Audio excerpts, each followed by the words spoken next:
সমুদ্রের মাঝখানে এক জাহাজ প্রচণ্ড ঝড়ের মধ্যে পড়ে লণ্ডভণ্ড হয়ে গেল।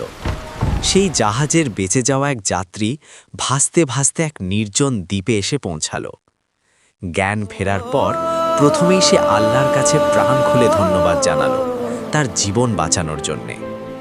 প্রতিদিন সে দ্বীপের তীরে এসে বসে থাকত, যদি কোনো জাহাজ এইদিকে আসে সেই আশায়, কিন্তু প্রতিদিনই তাকে হতাশ হয়ে ফিরে আসতে হতো। এরই মধ্যে সেই সমুদ্র তীরে তার জন্য একটা ছোট ঘর তৈরি করে ফেলল।